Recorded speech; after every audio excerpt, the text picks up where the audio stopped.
Friends, welcome back. तो friends, अभी की न्यूज है, भारत ने जबरदस्त खेल कर दिया। चलो देखते हैं क्या है न्यूज। तो वीडियो शुरू करते हैं, पर वीडियो शुरू करने से पहले अगर आप चैनल पर नए हो और आपने अभी तक सब्सक्राइब नहीं किया तो जल्दी से पहले सब्सक्राइब के बटन और बेल आइकन को क्लिक कर लो ताकि आपको हमारे सारे न्यू वीडियोस के नोटिफिकेशन मिल जाए जैसे हम अपलोड करें। अगर आपको वीडियो पसंद आता है please like and share. And हमारा दूसरा चैनल, ट्विटर, इंस्टाग्राम अकाउंट, सबके डिटेल्स है डिस्क्रिप्शन बॉक्स में, उनको भी सब्सक्राइब और फॉलो कर लेना। चलिए शुरू करते हैं। नमस्कार दोस्तों, स्वागत है आपका हिंदी नॉलेज शो में। तो दोस्तों, आपने एक खास चीज देखी होगी कि आपकी गली मोहल्ले आस पड़ोस में एक ऐसा व्यक्ति होगा जिसे सब पनौती कहते होंगे। क्यों? क्योंकि जो भी उसका मुंह देख ले उसका काम नहीं होता होगा, या चोट लग जाती होगी, या बनते काम बिगड़ जाते होंगे, तो इस वजह से उसे पनौती कहते हैं। अगर मैं इसी चीज को देशों के बारे में कहूं पूरी दुनिया में, तो पाकिस्तान वो पनौती है। क्यों? मैं आपको एक उदाहरण देकर समझाता हूं। चीन को आप देखिए, सन 2010 से पहले चीन कितना तेजी से राइज कर रहा था। दुनिया में सब उसके दोस्त थे, कोई भी उसका विरोधी नहीं था भारत को छोड़कर। उसके बाद क्या हुआ कि 2013 के बाद चीन और पाकिस्तान के जो संबंध थे वो मजबूत होने शुरू हुए। संबंध इनके पहले भी अच्छे थे, लेकिन जो असली स्ट्रांगनेस आई संबंधों में 2014 के बाद आनी शुरू हो गई। क्यों? क्योंकि चीन ने लॉन्च कर दिया पाकिस्तान के अंदर सी पैक, और चीन को सी पैक आप लॉन्च करने दो और उसका पतन शुरू होने दो। या तो 2014 तक चीन का कोई दुश्मन नहीं था, और उसके बाद आज 6 साल बाद, 7 साल बाद मैं आपको बताऊं तो लगभग 90% देश दुनिया के चीन के कट्टर दुश्मन बन बैठे हैं। और अब यही हो रहा है तुर्की के साथ में, बल्कि तुर्की के साथ तो और बुरा हो रहा है। दरअसल आपको बता दूं कि सन 2016 से पहले तुर्की और पाकिस्तान के कुछ खास संबंध नहीं थे, अगर आप हिस्ट्री देखेंगे तो। लेकिन 2016 के बाद इनके संबंध चरम पर पहुंचने शुरू हो गए थे, और तब से ही तुर्की का पतन स्टार्ट हो गया। आपको बताऊं 2016 में जो तुर्की की मुद्रा थी ना, लीरा, ये दुनिया की टॉप 7 मुद्राओं में आती थी जिनमें व्यापार होता है। 2016 में आपको एक तुर्की की लीरा खरीदने के लिए 22 भारतीय रुपए देने पड़ते थे, और आज मात्र 7 रुपए। 2016 में $1 के बराबर 3 तुर्किश लीरा हुआ करती थी। आप जरा सोचिए कितनी स्ट्रॉन्ग करेंसी थी। लेकिन आज क्या हालत है? 8 लीरा मिलती है आपको $1 में, यानी कि करेंसी डिवैल्यूएशन 3 गुना ज्यादा हुआ है, और इनकी इकोनॉमी 50% वाइप आउट हो चुकी है, तबाह हो चुकी है। दुनिया की टॉप 10 इकोनॉमी में आता था कभी तुर्की, लेकिन अब टॉप 15 में भी मुश्किल से आता है। ये हालत हो चुकी है तुर्की की पिछले मात्र 5 सालों में, जब से ये पाकिस्तान के संपर्क में आए थे। इतना ही नहीं, दुनिया भर में तुर्की के मात्र 3 दुश्मन थे। पहला कौन? रूस, दूसरा चीन, और तीसरा ग्रीस। आज की तारीख में पाकिस्तान को छोड़कर दुनिया में इनका कोई ढंग का दोस्त नहीं है। अरब वर्ल्ड वो तुर्की के खिलाफ, पूरा यूरोपियन यूनियन वो तुर्की के खिलाफ, पूरा अफ्रीका तुर्की के खिलाफ। इतना ही नहीं, पूरा एशिया भी, यहां तक कि चीन और रूस, इनसे संबंध बनाने के चक्कर में तुर्की ने अमेरिका से दुश्मनी मोल ले ली। और आज की तारीख में हालत यह है कि चीन और रूस के साथ भी इनकी अनबन है, और अमेरिका के साथ भी अनबन है। कारण, जब से ये पाकिस्तान के संपर्क में आए हैं इनकी बुद्धि भ्रष्ट होती चली गई। इतना ही नहीं, अब रही सही कसर भारत ने भी पूरी कर दी है।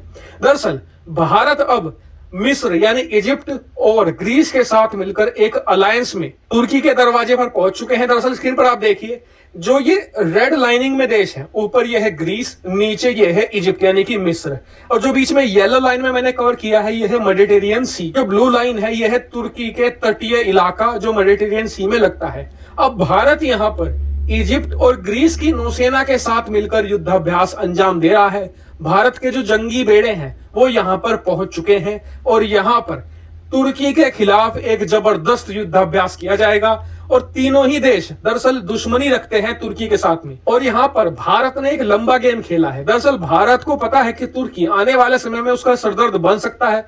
ऐसे में अगर तुर्की पाकिस्तान के साथ मिलकर भारत के खिलाफ कुछ करता है, मान लीजिए कल को कुछ हथियार प्रोवाइड कराता है, तो भारत भी कल को इजिप्ट और ग्रीस को, जो उसके बिल्कुल सीमा पर हैं, उन्हें हथियार प्रोवाइड कराकर तुर्की की नाक में दम कर देगा। और कहीं ना कहीं इससे भारत ने रूस को भी संदेश भेज दिया है कि जी कल को अगर आपने पाकिस्तान के साथ कुछ साठ गांठ या कुछ हथियार सप्लाई करने की कोशिश करी, तो जब हम तुर्की तक पहुंच सकते हैं तो यूक्रेन भी हमारी पहुंच से ज्यादा दूर नहीं है। क्योंकि मेडिटेरियन सी से यूक्रेन और रूस की दूरी मात्र कुछ 100 किलोमीटर रह जाती है। भारतीय जंगी बेड़े कल को वहां भी पहुंच सकते हैं। ऐसे में भारत ने एक तीर से कई सारे निशाने भेद दिए हैं। हालांकि अब कुछ लोग ये भी कहेंगे कि जी तुर्की तो नाटो का सदस्य देश है, भारत उसके खिलाफ कुछ नहीं कर सकता। तो आपको बता दूं आज की तारीख में हालत यह है तुर्की की कि नाटो के देश चाहते हैं कि कोई तो इलाज करे तुर्की का, कोई तो इसके खिलाफ कुछ कदम उठाए, क्योंकि खुद वो उठा नहीं सकते, वो एक संधि के तहत बंधे हुए हैं। ऐसे में भारत अगर कुछ कार्रवाई करता है तुर्की के खिलाफ, तुर्की की घेराबंदी करने की कोशिश करता है, तो दो देश ऐसे हैं जो भारत को जमकर सपोर्ट करेंगे। एक तो है जर्मनी, एक है फ्रांस, क्योंकि ये दोनों देश ऐसे हैं जो तुर्की से हद से ज्यादा दुखी हो चुके हैं। ऐसे में भारत ने तुर्की के खिलाफ जो ये मिस्र और ग्रीस के साथ मिलकर एक ट्रायड बिल्ड किया है और एक नौसैनिक युद्धाभ्यास कर रहे हैं, यूरोपियन देश इसे पॉजिटिवली ही ले रहे हैं, क्योंकि इससे उन्हें फायदा ही मिलेगा। तो फ्रेंड्स, कमाल की न्यूज थी कि युद्ध अभ्यास हो रहा है, तो अच्छा है, क्योंकि हर कंट्री अपने अपने जिनके साथ अच्छे रिलेशनशिप्स हैं उनके साथ उनको करनी चाहिए इस टाइप की ट्रेनिंग्स, और हो भी रही हैं, तो ताकि कल को अगर जरूरत पड़े तो आपको पता है कैसे कोऑर्डिनेशन करना है और कैसे जो है एनिमी को हराना है। तो बहुत अच्छी बात है कि इंडिया जो है वो मिलके कर रहा है इनके साथ ट्रेनिंग, और इनडायरेक्टली जो है टर्की को भी एक वार्निंग साइन मिल रहा है कि देख लो, यहाँ पे ही आपके पानी के आसपास ही ट्रेनिंग हो रही है और आपके दो पड़ोसी देश हैं वो इंडिया के साथ मिलके कर रहे हैं। तो जो भी आप सोचते हो या जो भी स्टेप्स लेते हो आप सोच समझ के लो, क्योंकि अगर कोई गलत स्टेप्स लिए तो आपके साथ वॉर करने के लिए भी रेडी होंगे वो। तो उससे ये होगा कि बड़ा थोड़ा ध्यान से अब हर काम करेंगे।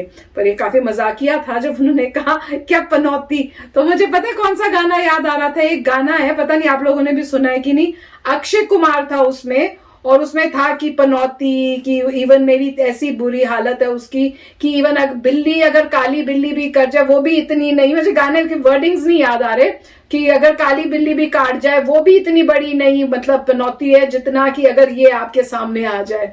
तो वो काफी मजेदार मूवी थी, पर मुझे याद नहीं आ रहा नाम क्या था मूवी का, पर उसमें ये गाना था पनौती पनौती।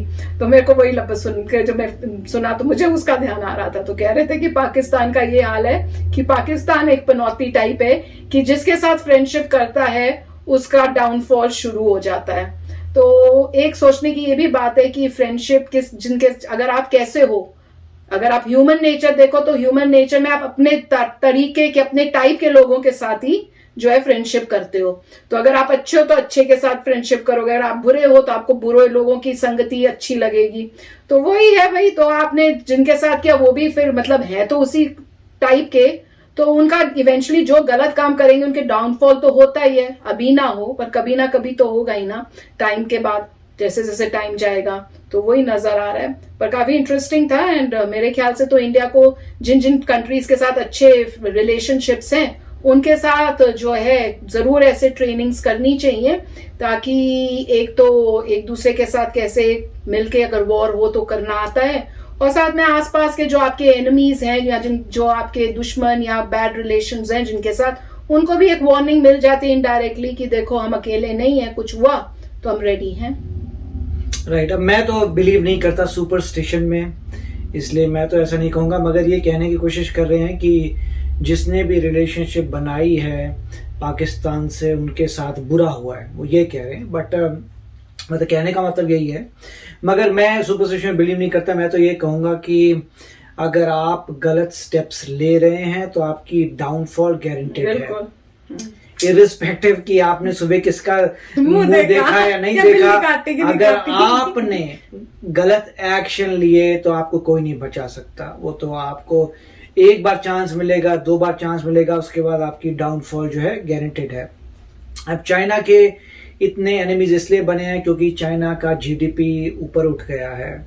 अब चाइना का पहले चाइना नहीं था इतना बड़ा, अब चाइना जो है जब आप देखते हैं कि जीडीपी में परचेजिंग पावर पैरिटी में नंबर 1 है, नॉमिनल में नंबर 2 है, तो सभी लोगों को प्रॉब्लम तो आएगी कि भाई चाइना भी ये कहाँ से एक एशियन कंट्री आ गई है जिसका जीडीपी नंबर 1 है, परचेजिंग पावर पैरिटी। और उनका एटीट्यूड भी बहुत अग्रेसिव भी है। वो बात अलग है कि ये भी प्रॉब्लम है कि वो कम्युनिज्म है, तो एक वो प्रॉब्लम है, कम्युनिस्ट पार्टी है वो प्रॉब्लम है, और जीडीपी बढ़ गया है, तो ये प्लस जो भी टेंशंस हो रही हैं। कोरोना करने के बाद रिग्रेट होने की जगह और प्रॉब्लम्स क्रिएट करना। कोरोना वायरस भी एक प्रॉब्लम है जिससे जो भी थोड़ा ठीक थे उनकी Correct. साइड ये सब देख के वो और भी अगेंस्ट होंगे। और वो देख रहे, और डेफिनेटली ये सारी कंट्रीज नेटो में है, वो नेटो में नहीं है, तो काइंड ऑफ मतलब राइवलरी तो नेचुरल है ही कि आप नेटो देख रहे हैं। अगर कोई भी इंसान नंबर 1 बनता है तो किसी ना किसी को तो प्रॉब्लम होगी कि नंबर 1 कोई तुम्हें आगे बढ़ गया है। अगर वो डेमोक्रेटिक कंट्री है तो शांति रहेगी कि डेमोक्रेटिक कंट्री है, ठीक है, नेगोशिएशन हो रहे हैं, ट्रेड बढ़ रहा है। मगर अगर डेमोक्रेटिक नहीं है तो मतलब उसमें विल ऑफ द पीपल नहीं है, तो लोग बोलेंगे नहीं ये तो सब गड़बड़ है। तो वैसा उसमें एग्जाम्पल्स रशिया और चाइना दोनों हैं। मगर टर्की का यहाँ पे एक मजे की बात यह है, अगर आप देखें तो एक समय पे कॉन्स्टेंटिनोपल वहीं पर ही था, और जो रोमन एम्पायर का पार्ट था टर्की, वहाँ पे क्रिश्चियनिटी थी। रोम के 2 चर्च हो गए थे, एक जो था रोम में था और एक कॉन्स्टेंटिनोपल में था। उस समय वहाँ देखिए कि एटलीस्ट 100% क्रिश्चियनिटी थी, और उसके ऐसा ज़बरदस्त कन्वर्ट हुए हैं कि अब 99% इस्लाम है वहाँ पे। तो ये एक ग्रेट एग्जाम्पल है कि कितना मास कन्वर्जन हुआ था क्रिश्चियनिटी से, 100% क्रिश्चियनिटी से अब आप कह सकते हैं ऑलमोस्ट 99%। 100% क्रिश्चियनिटी उस समय में, 99% इस्लाम। तो ज़बरदस्त कन्वर्जन है, बट ये फन फैक्ट है। फिर भी अच्छा वीडियो था, नाइस। यस फ्रेंड्स, तो शेयर करना अपने भी थॉट्स। चलते हैं, मिलेंगे नेक्स्ट वीडियो में बहुत ही जल्द। Till then take care and bye bye. तो अगर आप मेरे इस चैनल पे नए हो तो जल्दी से सब्सक्राइब के बटन को हिट करो और बेल आइकन को क्लिक करो, ताकि आपको मेरा जब नया वीडियो मैं लगाऊं आपको उसके बारे में जल्दी से पता चल जाए।